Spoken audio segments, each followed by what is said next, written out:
Hello दोस्तों, welcome to your channel. दोस्तों, हम पढ़ रहे थे क्लास 10th का मैथ अध्याय 6 पढ़ रहे थे जिसका नाम था त्रिभुज ट्रायंगल्स।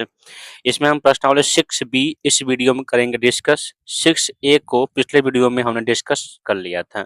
तो 6b को दोस्तों डिस्कस करने से पहले इससे कुछ प्रमेय है, थ्योरम है जिसको हमको जान लेना आवश्यक है। तो पहले उसको जान लेते हैं, फिर हम आगे की ओर बढ़ते हैं। तो फर्स्ट थ्योरम क्या है दोस्तों? आधारभूत समानुपातिकता प्रमेय, बेसिक प्रोपोर्शन प्रोपोर्शनलिटी थ्योरम। इसमें इसको हम थेल्स प्रमेय भी बोलते हैं, इसको थेल्स थ्योरम भी हम इसको बोलते हैं। तो ध्यान रखिएगा दोस्तों, यह आधारभूत समानुपातिकता प्रमेय को हम थेल्स प्रमेय भी बोलते हैं। तो थेल्स प्रमेय क्या कहता है? इसको मतलब थेल्स प्रमेय के नाम से ही अक्सर हम इसको जानते हैं। क्या कहता है थेल्स प्रमेय? देखिए दोस्तों, कहता है प्रमेय क्या कहता है, यदि किसी त्रिभुज की एक भुजा के समांतर, ठीक है, दो भुजाओं को भिन्न भिन्न बिंदुओं पर परिच्छेद करने के लिए एक रेखा खींची जाए। देखिए, एक किसी त्रिभुज में एक भुजा के किसी एक भुजा के समांतर, मान लीजिए बीसी भुजा के क्या समांतर है, डीई, यह खींची जाए और ऐसा खींचा जाए कि शेष जो अन्य भुजाएं हैं उसको एक भिन्न भिन्न बिंदुओं पर छेद करे। तो जो अन्य जो दो भुजाओं को क्या लिखा है, ये अन्य दो भुजाओं को एक ही अनुपात में विभाजित करता है, अर्थात इसका और इसका अनुपात क्या होगा, आपस में बराबर होगा अगर पीछे समांतर है डीई के। तो देखिए, इसको सिद्ध करते हैं क्योंकि अब इंपॉर्टेंट है दोस्तों, एग्जाम में यह आता है। तो दिया है त्रिभुज एबीसी में हम क्या किए हैं, देखिए त्रिभुज एबीसी में डी और ई क्रमशः भुजा ए बी और ए सी पर स्थित हैं। ए बी और ए सी पे क्या स्थित हैं, और तथा साथ ही साथ में डीई जो है पैरेलल है बीसी के। यह दिया हुआ है क्योंकि यहाँ बोला है कि समांतर भुजा किसी एक भुजा के समांतर है। ठीक है, क्या करना है, सिर्फ A D upon D B. देखिए, ए डी यह वाला भाग अपान यह वाला भाग इज इक्वल टू होगा ए ई अपान ई सी के। यह क्या होगा, बराबर होगा, यानी इसका और इसका अनुपात क्या होगा, आपस में बराबर होगा। हमको यही सिद्ध करना है। तो चलते हैं, पहले कुछ इसमें रचना करते हैं जो हमको देखना होगा। तो देखिए रचना क्या कर रहे हैं दोस्तों, हम क्या कर रहे हैं कि इस बी को ई से और सी को डी से हम इसको मिला दे रहे हैं। तो मिला देते हैं। देखिए, इसको हम मिला दे रहे हैं बी से। जब रचना है तो उसको हम डॉटेड लाइन से बनाएंगे। ठीक है, इसको हम मिला दिए हैं ई से, साथ ही साथ में इसको हम मिला दे रहे हैं डी से, सी को मिला दे रहे हैं डी से। तो बी को ई से और सी को डी से हमने मिला दिया। ठीक है, रचना किया हमने यह। साथ ही साथ में हम क्या कर रहे हैं, डी से इस एसी भुजा पर लंब डाल रहे हैं। एक लंब हमने खींच दिया इस पर, एक लंब हमने इसने खींच दी। रचना है तो इसको हम डॉटेड लाइन से ही बनाएंगे। और ई से भी ये क्या है, लंब है। और ई से भी हम ए बी पर या ए डी पर हमने एक लंब खींच खींच देना है। यह हमारा रचना है। ठीक है, रचना है तो हम इसको डॉटेड लाइन से ही ड्रॉ करेंगे। ठीक है, ये हो गया हमारा लंब। ठीक है, तो जो हम किए हैं उसी को यहाँ पर लिख देना है। क्या लिखना है, क्या किया, बी ई तथा सी डी को मिलाया। क्या लिखते हैं यहाँ पर, देखिए बी ई व सी डी को मिलाया। ठीक है, मिला दिया हमने।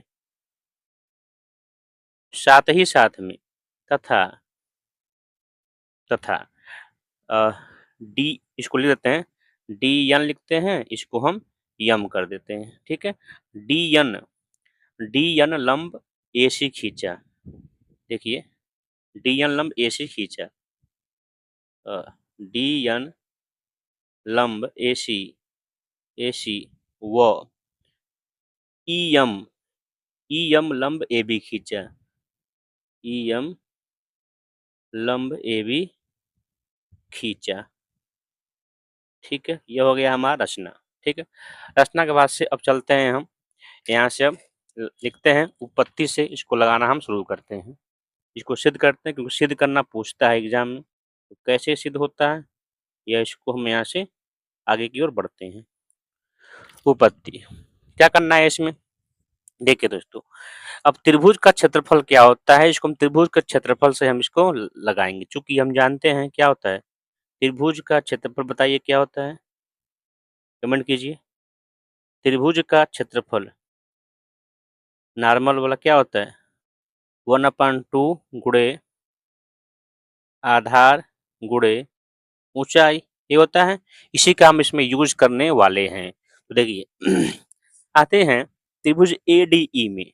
ADE कहाँ पे है दोस्तों, देखिए ADE में, इस वाले बड़े वाले त्रिभुज में, ये छोटा त्रिभुज में, इसके ऊपर वाला ADE में, इसमें ADE में, इस त्रिभुज में देखिए, ध्यान से देखिए, तो उसका एरिया हमको निकालना है। तो एरिया ऑफ त्रिभुज ADE क्या होगा दोस्तों, 1/2 आधार, आधार इसका हम यहाँ पर ADE में हम पहले बार आधार मान रहे हैं, किसको, AD को मान ले रहे हैं। AD क्या है, आधार है। AD क्या हो गया, आधार हो गया हमारा, ठीक है, AD आधार हो गया। ऊंचाई कौन होगा, देखिए ध्यान से ना, ऊंचाई कौन होगा, यही ना होगा ऊंचाई, इस त्रिभुज में ऊंचाई कौन होगा, EM है, क्योंकि यही क्या है, लंब है, और लंबी क्या होती है, ऊंचाई होती है। EM, EM, समीकरण नंबर इसको 1 मान लेते हैं, ठीक। अगला फिर देखिए अब पुनः एरिया ऑफ त्रिभुज, देखिए एरिया ऑफ त्रिभुज आते हैं हम BED में। तो BED में, इस वाले में, इस त्रिभुज में आते हैं BED में। तो BED में अब कहें क्यों हम इसी को लिए, क्योंकि दोस्तों देखिए इसमें AD मिल गया है और इसमें D भी मिलेगा, इसलिए हम इसको और इसको लिए हैं। अगले वाले में, इसके बाद वाले में इसको और हम इस वाले को लेंगे, क्योंकि उसमें AN और EC मिल जाएगा, AE और EC मिल जाएगा। और देखिए यही हमको सिद्ध करना था इसमें, चलते हैं 1/2। देखिए BED में बेस इसको मानते हैं हम DB को, बेस मान लिए DB मल्टीप्लाई ऊंचाई। दोस्तों ऊंचाई यहाँ पर EN ही होगा, EM ही होगा। अब कहेंगे त्रिभुज तो यह है, ये बाहरवा कहाँ से चला गया है ऊंचाई। दोस्तों इसके लिए आपको हम कंसेप्ट बता रहे हैं, जरा ध्यान से देखिएगा, ठीक है। सॉरी आपको दिखा नहीं, देखिए ध्यान दें दोस्तों, यहाँ पर हम बता रहे हैं रफ काम के लिए। हम कहा है दोस्तों यह त्रिभुज है, ऐसे हम बना रहे हैं, ठीक है, त्रिभुज बना रहे हैं ऐसे, ठीक है, ये त्रिभुज हो गया। इसकी ऊंचाई कौन होगी, इस इसके लंब कौन डालेंगे, ये शीर्ष बिंदु से लंब डालेंगे वही तो ऊंचाई होगा। तो इसकी ऊंचाई दोस्तों हो जाएगी आपकी, यह वाली जो होगी इसकी ऊंचाई हो जाएगी, जो बाहर इसकी ऊंचाई होगा वही होगा आपका, इसकी ऊंचाई हो जाएगी, ठीक है। यही जो बनेगा इसकी ऊंचाई बन जाए, क्योंकि इसकी ऊंचाई बाहर हिस्से ही आपका ये लंब यहाँ पर डाल पाएंगे, क्योंकि यहाँ से लंब डालेंगे तभी ऊंचाई मिलेगा, और लंब डालने के लिए बाहर ही इसका हम लंब डाल पाएंगे, क्योंकि जो इसका आधार है वो छोटा है, यह बड़ा है, यह बिंदु। लंब कहाँ पर आएगा, यहीं पर आएगा लंब, ठीक है। और चाहते हैं तो क्षेत्रफल इसका निकाल लीजिए। देखिए इस पूरे का क्षेत्रफल, ठीक है, क्या इन दोनों को ऐड करके होगा, बिल्कुल होगा। तो इन दोनों को ऐड करेंगे तो वहां से भी देखेंगे दोस्तों, यही आपका आएगा, इसका जो क्षेत्रफल आएगा उसमें आपका DB और EM, यही बाहर वाला जो होगा लंब आपका आएगा, ठीक है।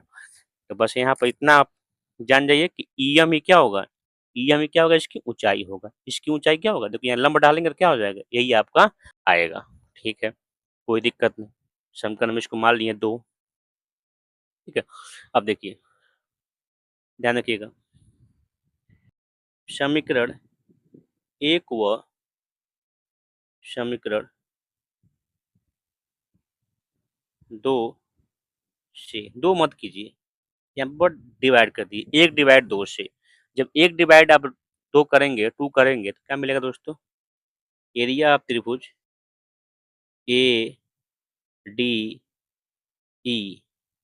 अपान एरिया ऑफ त्रिभुज BED की जगह देखिएगा, यहाँ डायरेक्ट आप काटते हुए चल रहे हैं, डायरेक्ट लिख रहे हैं यहाँ पर, ठीक है। 1/2 से 1/2 क्या हो जाएगा, कट जाएगा, ऊपर नीचे आएगा तो ईएम सीएम क्या हो जाएगा, कट जाएगा, बचेगा क्या, A D upon D B आपका बनेगा, बच जाएगा। इसको हम कर दे रहे हैं समीकरण नंबर 3।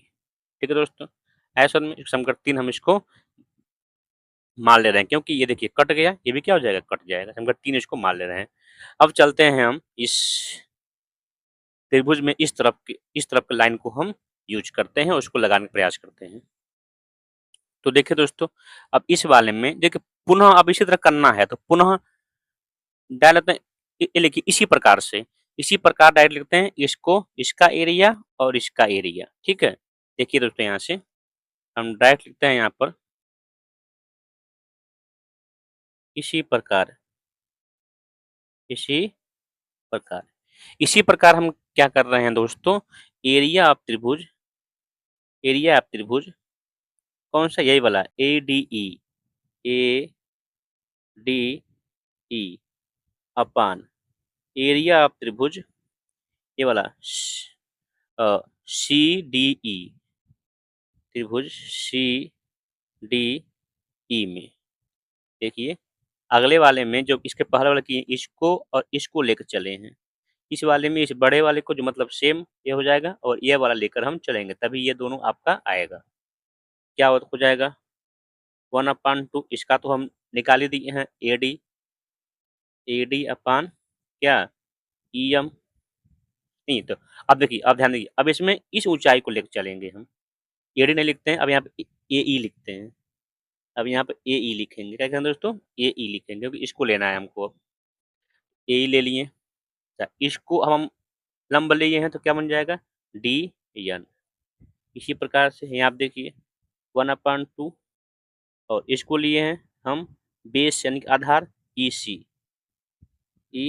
मल्टीप्लाई, देखिए बाहर वाले को हम लेंगे इसकी ऊंचाई डी एन, जिस तरह उसमें किए हैं, तो डी एन ये क्या होगा, आपस में कट जाएगा, ये भी क्या होगा, कट जाएगा। क्या मिलेगा दोस्तों, एरिया ऑफ त्रिभुज A D E upon area of त्रिभुज C D E is equal to A E upon E C, समीकरण मान लेते हैं इसको ई सी है। कहाँ तक हो गया था, 3 तक हो गया था, इसको मान लेते हैं समीकरण नंबर 4।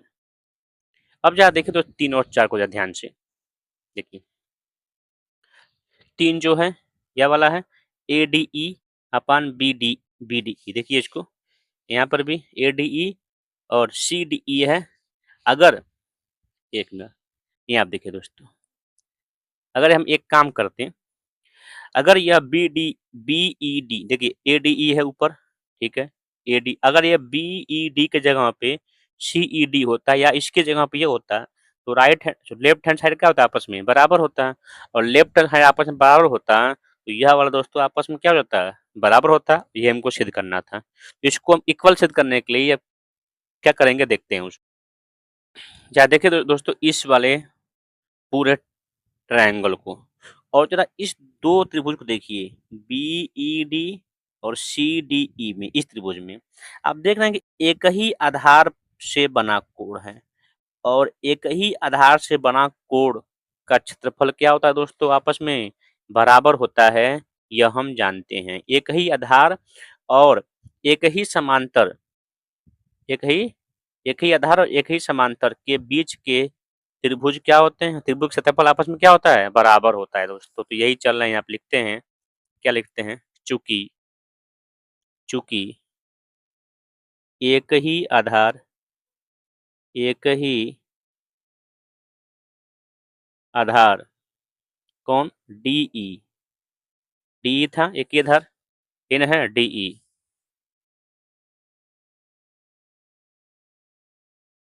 वो एक ही समांतर, क्लास 9th में दोस्तों ये था, एक ही समांतर कौन, डीई जो है पैरेलल किसके है, बीसी के बीच के बीच बने त्रिभुजों का क्षेत्रफल बराबर होता है। ठीक है दोस्तों?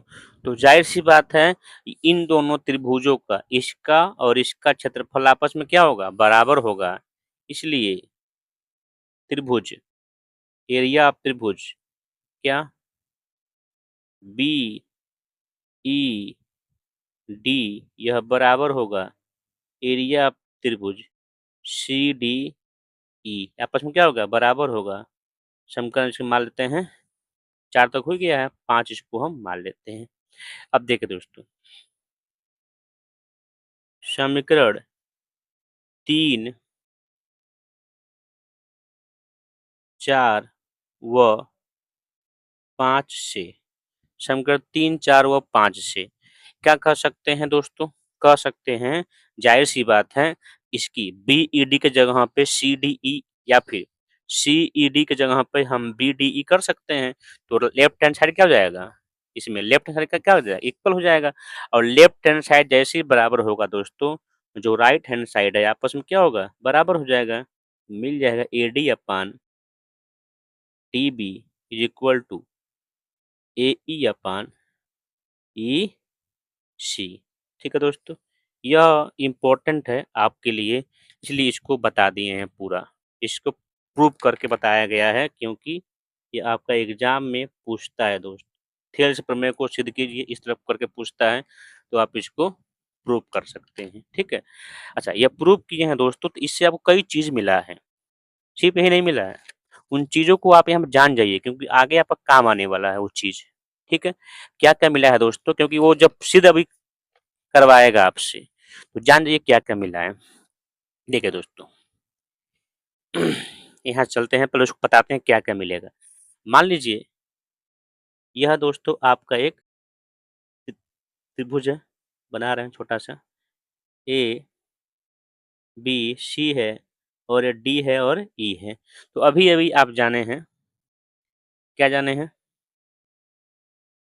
त्रिभुज ए, बी, सी में डीई पैरेलल है बीसी के। तो क्या-क्या हमको मिलेगा? पहला चीज़, अभी हम निकाले हैं ऊपर देखिए, ये निकाले ना, ये हो जाएगा आपको AD अपान DB बराबर AE अपान EC। ठीक है? ये मिल, अच्छा, इसको हम दोनों को इसको दोनों को हम पढ़ सकते हैं। तो जाएगा DB अपान AD EC अपान AE। ये भी तो क्या होगा? मिल सकता है, बिल्कुल मिल सकता है। सेकंड, अब देखिएगा, साथ ही साथ में अब देखिए दोस्तों यहाँ पे क्या और मिलेगा। इसको हम देखिए, A B upon A B पूरे का अनुपात, ए बी अनुपात ए डी भी हम कर सकते हैं। ए बी अनुपात ए डी भी कर सकते हैं, और ए ई अपान ए सी अनुपात ए सी अनुपात ए ई भी हम कर सकते हैं। क्या बोले हैं दोस्तों? इस पूरे का अनुपात, इस पूरे का और इसका अनुपात, और इस पूरे का और इसका अनुपात भी आपस में क्या होगा? बराबर होगा। या इसको हम ऐसे भी कर सकते हैं, इस पूरे का अनुपात और नीचे वाले का डी बी और इस पूरे का अनुपात और नीचे वाले का EC, ये भी कर सकते हैं।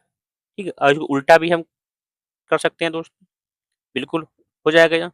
चलते हैं इसमें से किसी एक को हम प्रूफ, चलिए इसी को प्रूफ करते हैं, इस वाले को। ठीक है? अब देखिए कैसे प्रूफ करते हैं। इस इस वाले को कैसे करते हैं प्रूफ, देखिएगा। प्रूफ कैसे करते हैं? प्रूफ दैट, देखिए इसको हम प्रूफ कैसे करते हैं? इसके लिए पहले हम अ, इसको हम लिखते हैं, देखिए इस वाले को जो हम पहले निकाले उसी से चलते हैं हम। AD upon DB is equal to AE upon EC। दोनों तरफ एक जोड़ दीजिए, दोनों तरफ 1 जोड़ने पर, 1 जोड़ने पर, दोनों तरफ 1 जोड़ेंगे तो क्या मिलेगा दोस्तों? देखिए यहाँ से आपको मिल जाएगा AD upon D B is equal plus 1 is equal to A E upon E C plus का 1। ठीक है, तो ए डी प्लस का या करेंगे तो हो जाएगा डी बी अपान का नीचे D B is equal to A E plus E C upon E C. ठीक है, अब देखिए जरा यहाँ आप देखिएगा दोस्तों, A D upon A D plus D B, A D plus D B, क्या इसको हम A D plus D B को A D plus D B को ए बी कर सकते हैं दोस्तों? ए बी अपान नीचे क्या है डी बी है, और देखिए ए ई अपान ई सी, ए प्लस सॉरी ए ई प्लस ई सी, क्या इसको हम पूरा ए सी कर सकते हैं? ए सी अपान ए सी नीचे है ही। तो इस तरह दोस्तों देखिए जरा, यह हमारा होता है प्रूफ। ठीक है, होता है प्रूफ ना, इसी तरह से इसको हम प्रूव कर सकते हैं, इसको भी प्रूफ हम इस तरह से कर सकते हैं इजीली। ठीक है, चलते हैं आगे बढ़ते हैं, अगला प्रमेय देखते हैं क्या है दोस्तों। उम्मीद है यह प्रमेय आपको समझ में आया होगा। अब देखते हैं अगला प्रमेय क्या है। तो अगला प्रमेय क्या है दोस्तों, थेल्स प्रमेय का प्रतिलोम बोलते हैं, यानी ठीक उसी का जो बढ़े उसी का उल्टा। अब यहाँ पर यह कहेगा, यदि एक रेखा किसी त्रिभुज के दो भुजाओं को एक ही अनुपात में विभाजित करे, यानी कि यहाँ पर दिया है कि एक ही अनुपात में कोई रेखा है, मान लीजिए यहाँ पर कोई भी रेखा है, ठीक है, इसको एक ही अनुपात में डी ई, ठीक है, यानी कि उसमें कहा था कि समांतर है तो एक ही अनुपात में काटेगा, यहाँ पर कह रहा कि यह एक ही अनुपात में काटेगा तो यह क्या होगा, समांतर होगा। कह रहा एक ही अनुपात में विभाजित करे तो वह तीसरी रेखा के समांतर होगा, यानी कि इन दो भुजाओं को एक ही अनुपात में काट रहा है डीई, तो वह क्या होगा, डीई जो है बीसी के इक्वल होगा। ठीक है, सिंपल दोस्तों, यहाँ कुछ है नहीं, इसको हमको सिद्ध करने की आवश्यकता नहीं है, बस दिया क्या है, दिया है आपका A D upon D B is equal to A E upon E C, यह दिया हुआ है तो कह रहा है कि अगर ये दिया हुआ, ये अगर है तो जाहिर सी बात है डीई जो होगा पैरेलल होगा बीसी के। ठीक है, उस वाले में पैरेलल दिया था, यह सिद्ध करना था, इसमें यह दिया है, इसको आपको निकालना है, तो यह थेल्स प्रमेय का प्रतिलोम होता है, इसको याद रखिएगा बस, इसको सिद्ध करने की आवश्यकता नहीं है।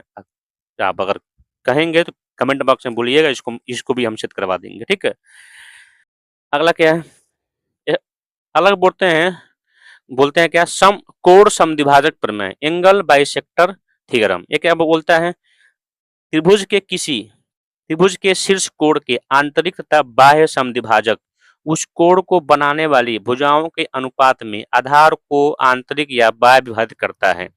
दोस्तों क्या कह रहा है, देखिए आप यहाँ पर आप समझेंगे अच्छे से। कह रहा है कि ये त्रिभुज है, ठीक है, कोण ए क्या शीर्ष कोण है, इस शीर्ष कोण का समद्विभाजक है ना, शीर्ष कोण के आंतरिक या बाह्य, तो यहाँ पर आंतरिक है, यहाँ बाह्य है। ठीक है, शीर्ष कोण के आंतरिक समद्विभाजक, ये क्या यहाँ क्या है, बाह्य, ये मान लीजिए बराबर है, मान लीजिए दोस्तों यहाँ स्पेस नहीं बच रहा था मेरे लिए, तो यानी कि आंतरिक, इसको पहले जान तो इसको हम जानेंगे। आंतरिक समद्विभाजक जो भी होगा, एडी क्या है, इसका आंतरिक समद्विभाजक है। ये क्या करता है कि इस कोण को बनाने वाले भुजा कौन है, यही ना है, इस कोण को जो बनाने वाले भुजा है, कौन बना रहा है, ए बी अपान ए सी, अनुपात निकाल दिए, इस कोण कौन बना रहा है, एक ए बी बना रहा है और एक ए सी बना रहा है, इसके अनुपात में ही आधार को यह बांटती है, ये बराबर नहीं है, सॉरी, आधार को भी उसी अनुपात में विभाजित की है, अर्थात इस ए बी अपान ए सी जो है वह B D upon D C भी आपका होगा। ठीक है दोस्तों, अगर यह इस कोण का समद्विभाजक है तो इसका और इसका अनुपात बराबर होगा इसके और इसके अनुपात के, बिल्कुल ही इक्वल होगा, ऐसा समझ में।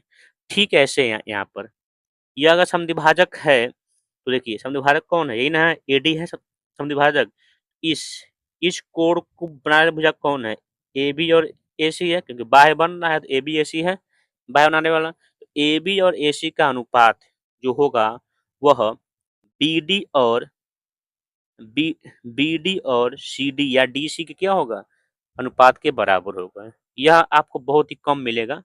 इसको आपको नहीं जानेंगे तभी कोई बात नहीं है, लेकिन इसको आपको जानना पड़ेगा क्योंकि आएगा अभी क्वेश्चन में आगे कि अगर इसका इस त्रिभुज एबीसी में ए का यह शीर्ष लंब है या फिर इन इन दोनों को अगर क्या कर रहा है, समद्विभाजित कर रहा है, तो एडी जो है वह इन भुजाओं का एडी जो इन भुजाओं को बांट रहा है, इस कोण को बनाने वाले भुजा ए बी और ए सी का अनुपात बी डी और डी सी के क्या होगा, अनुपात के बराबर होगा। ठीक है दोस्तों, इतना अगर पता है तो आगे हम चैप्टर को शुरू कर सकते हैं।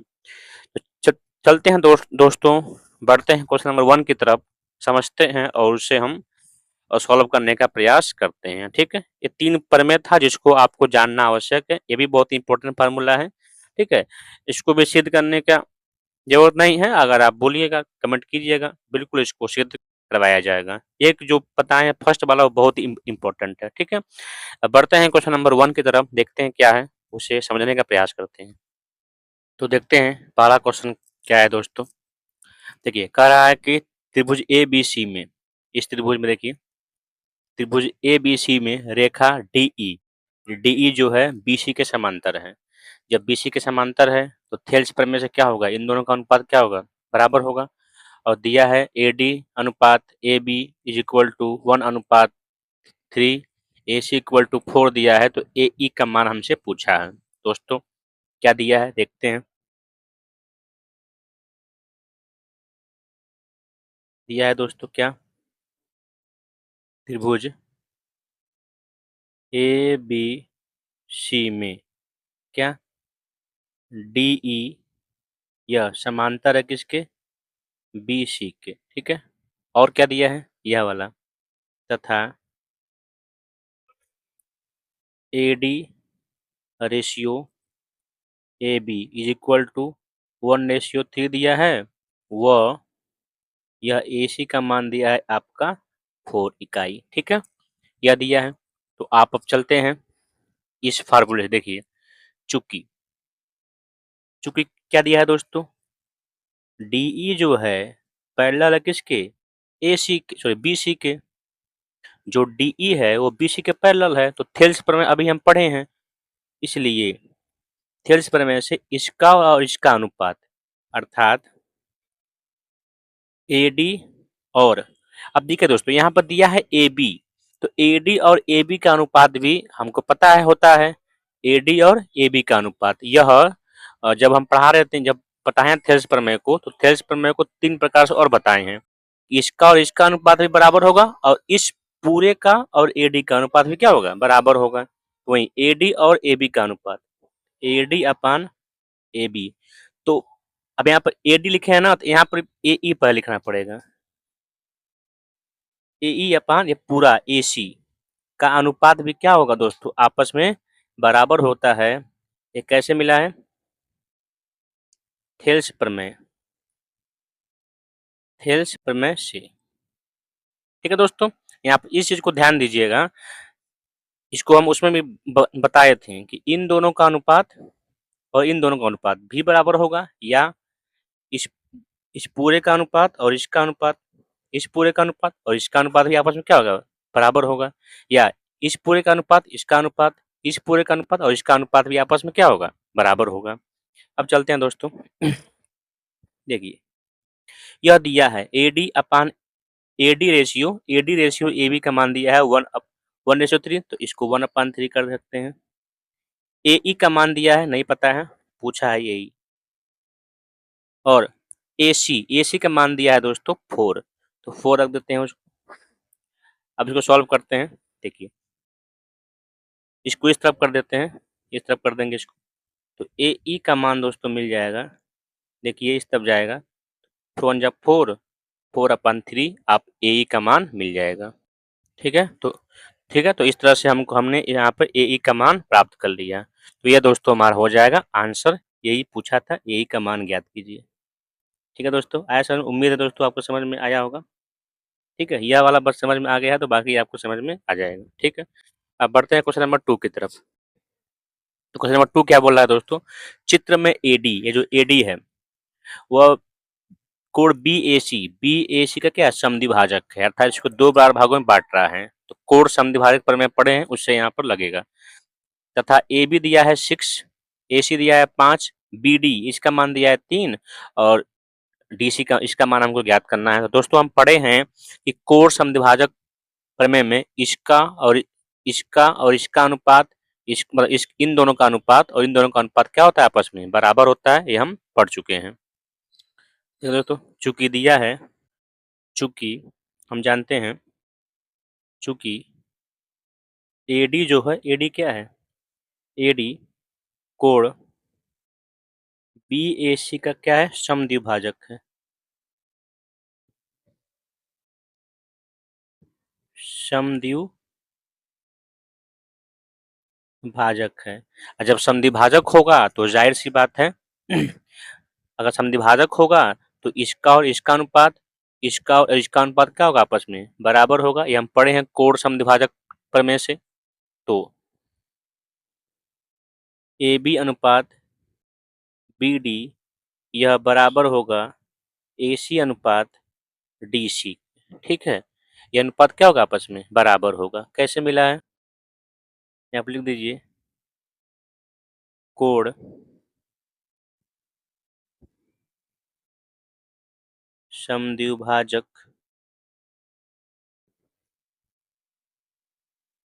प्रमेय से, तो कोण समद्विभाजक प्रमेय से ये हो गया। अब ए बी का मान देके दिया है 6, पुटअप कर दीजिए, बी डी का मान दिया है 3, ए सी का मान दिया है 5, सी डी का मान हमको नहीं पता है, सॉरी दोस्तों दिखा नहीं है, सी डी का मान हमको नहीं पता है, डी सी का मान हमको नहीं पता है, तो डी सी हो गया। अब बाकी जो है उसको पुटअप कर लेते हैं। देखिए ये 3 से कट जाएगा 2 टाइम में, डी सी इस तरफ कर दीजिए और 2 को लाएंगे तो बट्टे में आ जाएगा 5/2। ठीक है दोस्तों, तो इसको अगर कट करना चाहेंगे तो या तो ये भी आंसर हो जाएगा या कट कर देंगे 2.5 आपका आंसर मिल जाएगा। ठीक है, और सेंटीमीटर में है तो सेंटीमीटर यहाँ पर आपको लिखना पड़ेगा क्योंकि सेंटीमीटर में वहाँ पर दिया हुआ है। ठीक है, तो इस तरह से दोस्तों हमारा यह आंसर प्राप्त हो गया।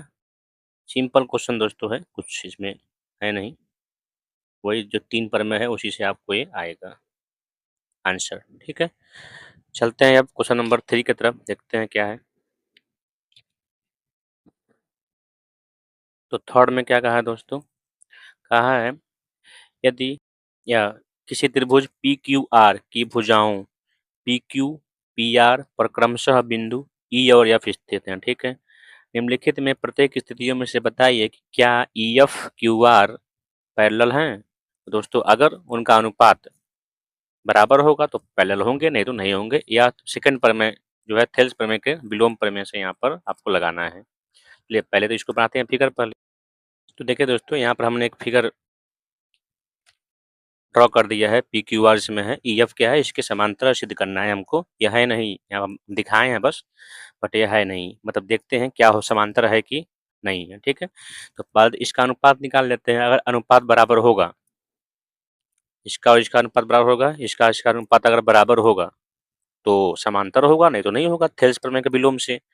देखते हैं, यहाँ पर सब दिया हुआ है तो पी अपान ई क्यू निकालते हैं, P E upon E Q. P कितना है 3.9, ये कितना है 3, कट करेंगे दोस्तों आएगा 1.3 अपान का 1। ठीक है, अगला P F upon F R निकालते हैं, P F upon F R. P F क्या है 3.6 और एफ आर कितना है 2.4। ठीक है, कट करेंगे दोस्तों तो यह तो आने से रहा। ठीक है, कट करेंगे कितनी बार कट जाएगा, तो देखिए दोस्तों 1.5 टाइम में यह कट जाएगा। ठीक है 1। तो देख रहे हैं दोस्तों यहाँ पर कि ये दोनों अनुपात आपस में बराबर हैं, नहीं हैं, तो कह सकते हैं चूंकि PE upon EQ not equal to, चूंकि क्या, अच्छा ठीक है, चूंकि करते हैं, चूंकि PE upon EQ not equal to PF upon FR है, इसलिए हम कह सकते हैं कि EF, ठीक है, भुजा QR के समांतर नहीं है, ठीक है, समांतर इसके नहीं है क्योंकि ये बराबर नहीं है, ठीक है। चलते हैं, बढ़ते हैं इसी का सेकंड पर। तो देखिए दोस्तों, ये भी सेकंड वाला भी वही है, चेक करना है कि वो जो EF है वो पैरेलल है कि नहीं। तो पहले फिगर बना लेते हैं, उसके बाद से सॉल्व करते हैं। तो फिगर पहले बना के तब मिलते हैं। तो देखिए दोस्तों, यह फिगर है आपका PE, यहाँ पर लिख लीजिए, PE दिया है कितना, 4 सेंटीमीटर, EQ दिया है 4.5 सेंटीमीटर, PF दिया है 8 सेंटीमीटर, RF या FR दिया है 9 सेंटीमीटर। चेक कर लेते हैं यहाँ पर भी, देखिए PE अपान QE यह दिया है 4, यह दिया है 4.5, ठीक है। इसको सॉल्व करते हैं, तो इसको पहले सिंपलेस्ट फॉर्म, पहले इसको देखिए, ये दशमलव हटाएंगे तो ऊपर एक जीरो बढ़ जाएगा, यहाँ पर 45, ठीक है। तो अब इसको काटते हैं, तो 9 5 जा और 8 5 जा, आ जाएगा 8 अपान 9, सिंपलेस्ट फॉर्म यही है। अब इसका देखते हैं, पी इस वाले का PF upon FR, PF upon FR लिख रहे हैं हम, वहाँ पर RF दिया है लेकिन कोई दिक्कत नहीं, हम लाइन से लिख रहे हैं, FR लिख रहे हैं, जानते हैं आप सेम ही होगा दोनों का, अपान 9 दिया है। देखिए दोनों क्या है अनुपात, आपस में समान है सब, तो कह सकते हैं यहाँ पर चूंकि PE अनुपात QE, ठीक है, QE लिखा है या EQ करें कोई मतलब नहीं है, सब सेम है ये। अच्छा, PF अपान RF या फिर FR, तो अगर ये लिखे हैं Q लिखे हैं तो इसको भी R कर दीजिए, RF, ठीक है। यह इक्वल है ना, अनुपात क्या है, इक्वल है, तो कह सकते हैं इसलिए इसलिए EF भुजा QR के क्या है, समांतर है,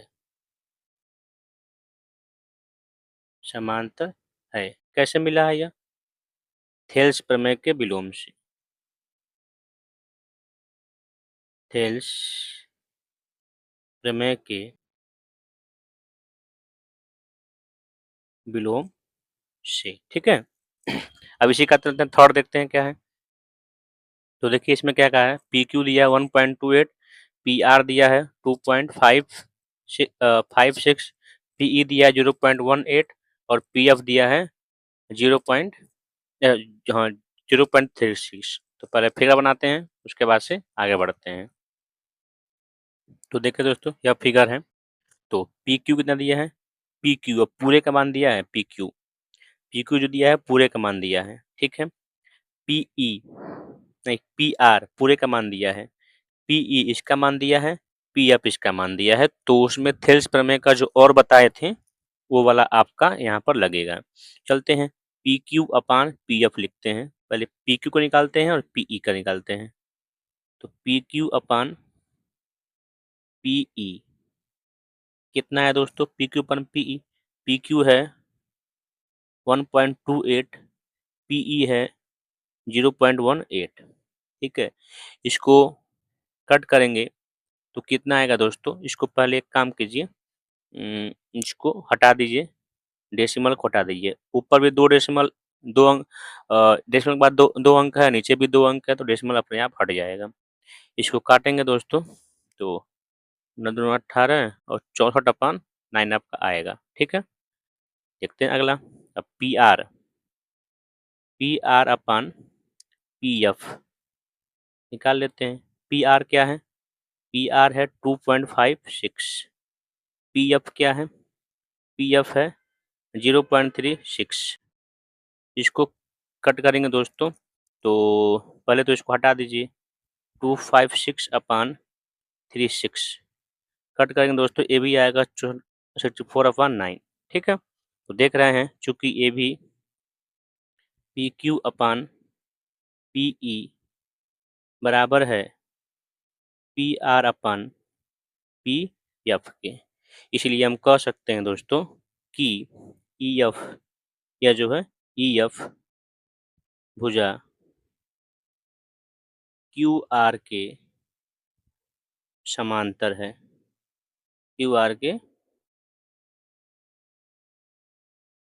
समांतर है, चाहे यहाँ लिख दीजिएगा थेल्स प्रमेय के विलोम से।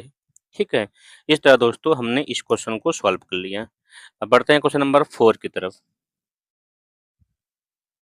तो देखिए 4 क्या कह रहा है दोस्तों, दी हुई आकृति में यलयम, यह यलयम समांतर है CB के। ठीक है, यलयन समांतर है CD के, तो सिद्ध कीजिए कि AM अनुपात AB, ठीक है, AM अनुपात AB और AL अनुपात, नहीं, एक मिनट, AM अनुपात AB, हाँ, और फिर AN अनुपात AD के। ठीक है, या AM अनुपात BM, वही मतलब दोनों सेम ही है, BM और AN/ND या फिर DN, कोई एक मतलब सिद्ध कर देंगे तो जानते हैं AB, ये दोनों क्या है आपस में सेम ही है, कोई कर देंगे तो आराम से आपका मिल जाएगा। ठीक है, चलते हैं पहले हम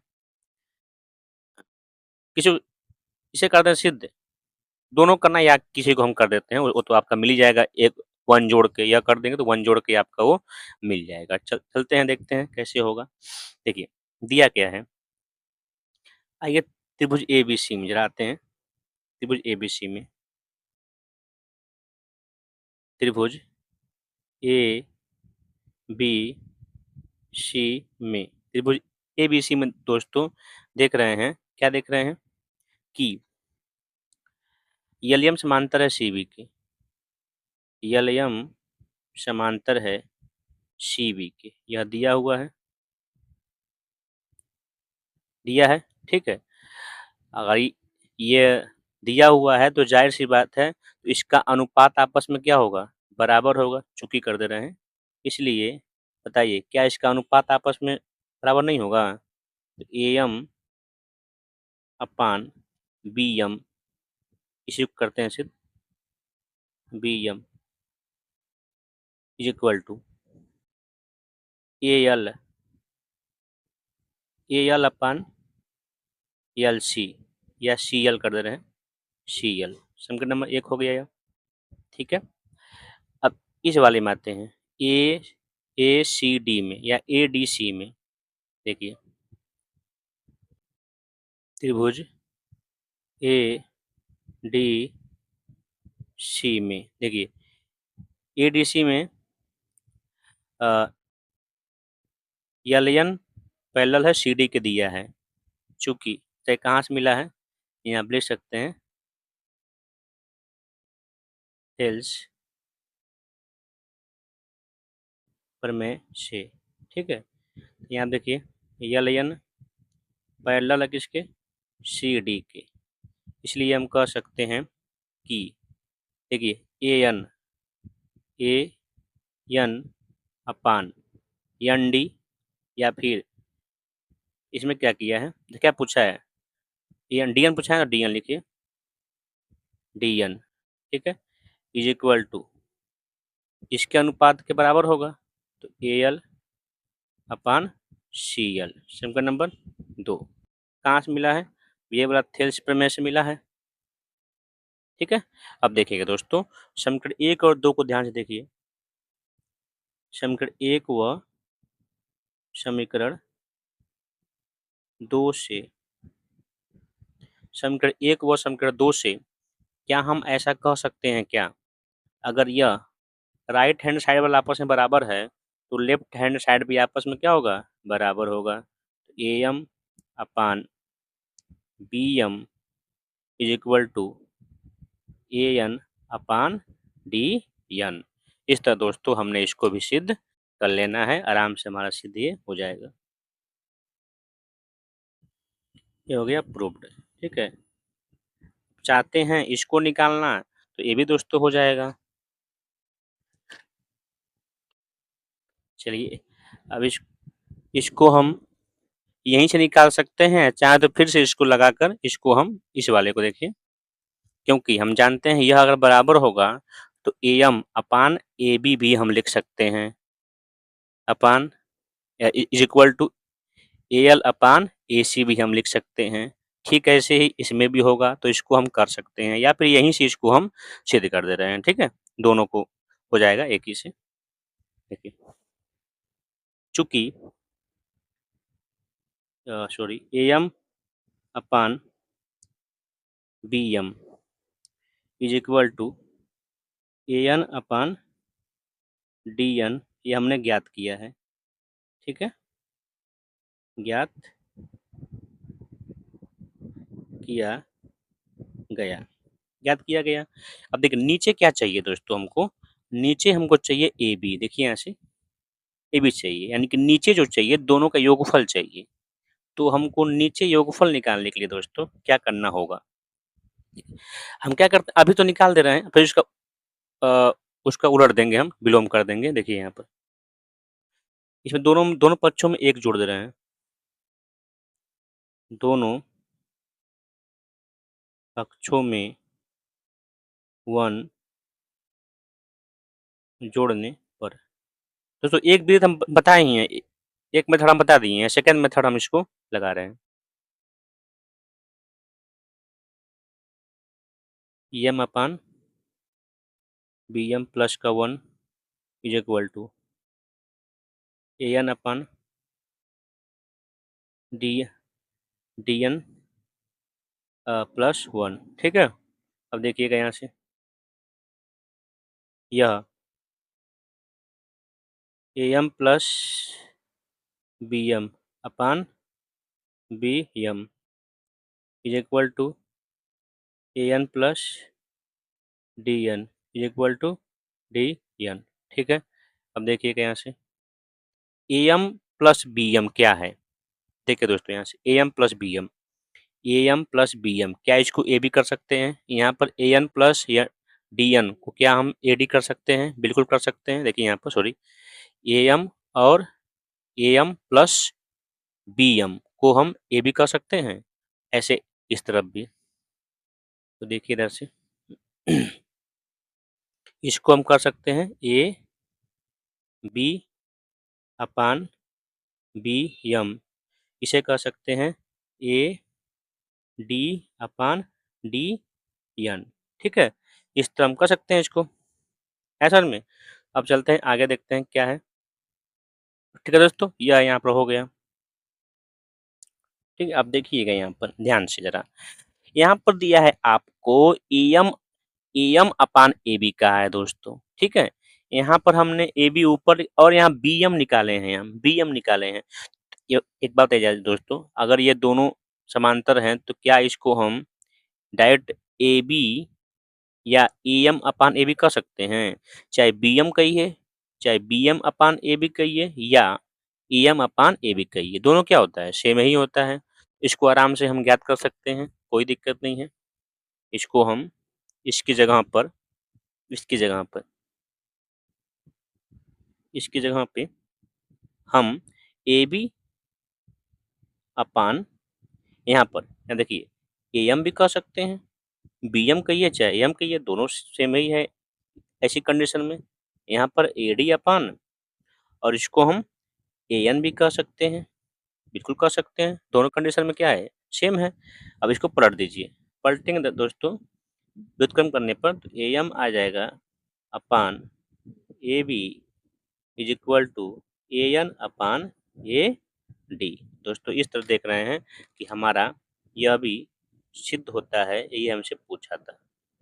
ठीक है दोस्तों, और सबसे अच्छा रहेगा दोस्तों ना, ये सब कर ये हम बता दिए हैं एक मेथड और जानबूझकर, आप यहीं से इसको निकाल दीजिएगा, यहीं से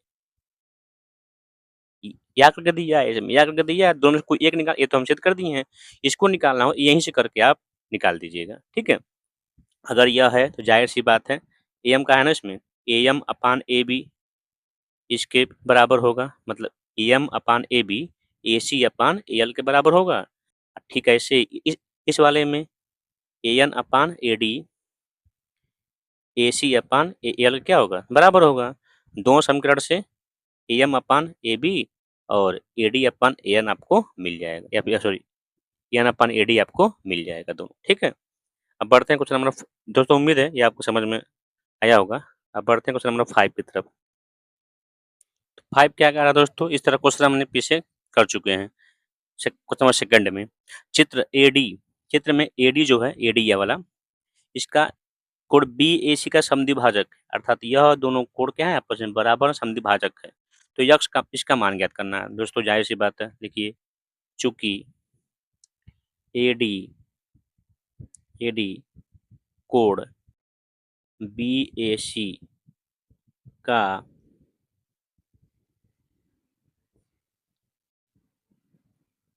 समद्विभाजक है, ये दोस्तों दिया हुआ है, दिया है। तो समद्विभाजक है तो कोण समद्विभाजक प्रमेय से इसका और इसका अनुपात, इसका और इसका अनुपात क्या होता है, आपस में बराबर होता है। इसलिए AB अपान BD यह बराबर होता है AC अपान CD, या DC कीजिए, CD कर देते हैं, CD कैसे हुआ है, कोण